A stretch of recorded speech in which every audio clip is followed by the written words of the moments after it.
ikaw ay pinagpapala kung may mabuti kang ginagawa. Opo, pinagpala ka kung malusog ka. Di po ba? Jackpot ka. Dahil mo pa yung nanalo sa loto. Pag wala kang sakit, wala ka sa hospital, pasalamat ka sa Diyos. Amen? Pero, ang totoong winner ng buhay ay yung mga taong ginagamit nila ng mabuti sa pagpapakabanal ang katawan na tinanggap nila. Sana maunawaan po natin ito, mga kapatid. Tayo'y binigyan ng mata ng Diyos, hindi para husgahan ang iba, hindi para laitin mo ang kapwa mo, pero binigyan ka ng mata para makita mo naman ang pangangailangan ng mga dukha, ng mga nahihirapan, ng mga nagdurusa. Binigyan ka ng tenga ng Diyos, hindi para magbingi-bingihan, pero sana naman marinig mo ang iyak, ang tangis ng iba. Tayo'y binigyan ng bibig ng Diyos, hindi para manira, hindi para magsinungaling, pero para magsalita ng katotohanan. Ang kasabihan nga, do not invent with your lips what your eyes did not see. Tayo po'y binigyan ng Diyos ng kamay, hindi para kasakit sa iba, pero para makatulong ka, para makapagtalinga ka ng iba. Binigyan ka din, kapatid, ng puso ng Diyos para mahalin mo at unawain mo ang iba at ang kagustuhan ng Diyos.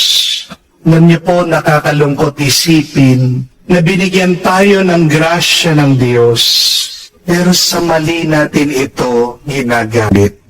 Ang utak mo, isa yan sa mga pinakasophisticadong computer dito sa mundo. Walang binatbat dyan yung artificial intelligence. Kayang maglikha ng isip mo ng mga mabubuti, magagandang bagay, unique, beautiful things. Pero tanong ko, saan mo ginagamit ang isip mo? Di ba madalas sa pag-aalala, sa takot, at minsan sa pagpaplano, paano ka makagawa ng kasalanan? Aminin niyo po, marami sa atin ginagamit ang ating utak sa negatibo. Ang puso mo, baka nakalimutan mo, isa yan sa mga pinakamakapangyarihan na parte ng iyong katawan. Kapag tumigil yan, mamamatay ka. Di po ba? Pero, pinapatay mo din ang iyong sarili. Kapag pinupuno mo ng galit at sakit ng loob, iyang puso mo, nanghihina ka kapag hindi ka marunong magpatawad sa iba. Nalulungkot ka kapag naiinggit ka sa iyong kapwa.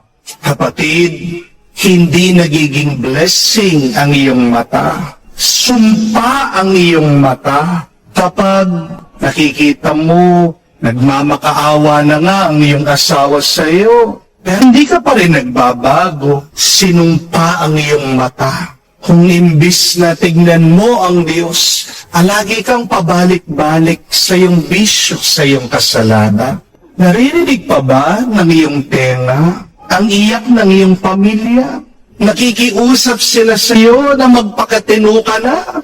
Tandaan mo, kapatid, ang tunay na pinagpala ay sila ay yung mga nakatanggap ng mabuti at ginagamit sa mabuti ang kanilang tinanggap. Pero, sumpa ang iyong buhay kapag ang iyong tinanggap na mabuti ay ginagamit mo sa iyong pagkamakasarili.